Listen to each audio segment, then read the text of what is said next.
অবশেষে চলে এলো Avengers Doomsday movie trailer.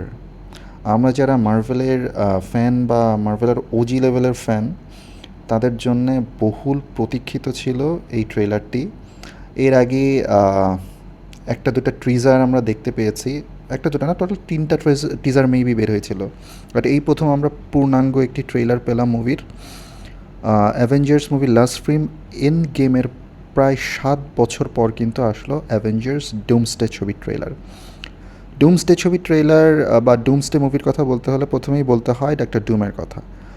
Doctor ডুম, এই ডুমসডে সিনেমা প্লাস হচ্ছে অ্যাভেঞ্জার্সের নেক্সট যে সিনেমাটা হবে সিক্রেট ওয়ার্সের মেইন অ্যান্টাগনিস্ট বা ভিলেইন হিসেবে আমরা তাকে দেখব।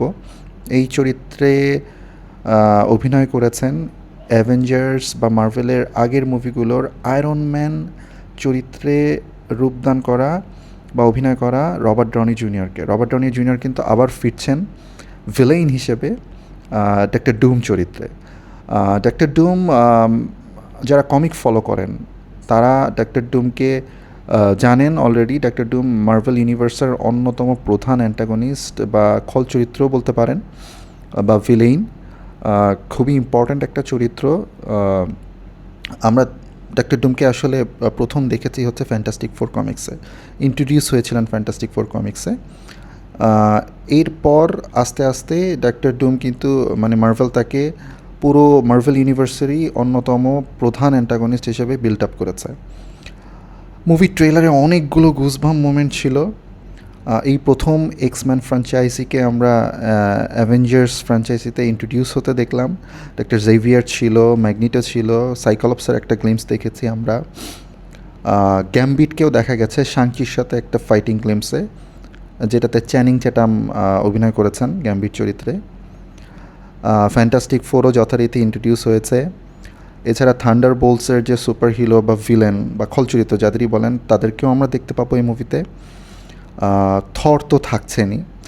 থরকে মোস্ট প্রবাবলি আমরা থরের রুন কিং অ্যাভাটারে দেখতে পারবো। রুন কিং যারা কমিক্স ফলো করেন তারা জানেন এটা থরেরই একটা ভার্সন, অনেক আপগ্রেডেড একটা ভার্সন। আমি আর ওই বিস্তারিত যাব না।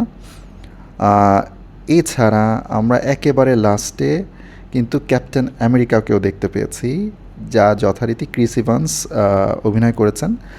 খুব সম্ভবত এখানে ক্যাপ্টেন আমেরিকান নোমাড ভার্সন বা নোমাড অ্যাভাটারটা আমরা দেখতে পাবো। সো ট্রেইলারে তো অনেক কিছুই দেখিয়েছে, আমার ধারণা মেইন মুভিতে আরও অনেক চমক থাকবে। এবং আমরা যারা কমিক্স ফলো করি তারা জানি চমক থাকবেই, কারণ অনেক অনেক গুজবাম মোমেন্ট আমরা পাবো এই ফিল্মে, তো পাবোই, নেক্সট ফিল্মেও পাবো। অনেক নতুন নতুন ক্যারেক্টার বা আমাদের পরিচিত অনেক ক্যারেক্টার ইন্ট্রোডিউস হবেন অ্যাভেঞ্জার্স ফিল্মের মধ্যে। So fingers crossed, let's wait for the next 1 or 2 trailers, maybe আরও 2টা ট্রেলার হয়তো আসবে ফাইনাল ট্রেলার সহ। মুভিটি মুক্তি পাবে যথারীতি ডিসেম্বরের 18 তারিখে। So I am excited. I hope as a Marvel fan you guys are excited too. So happy watching.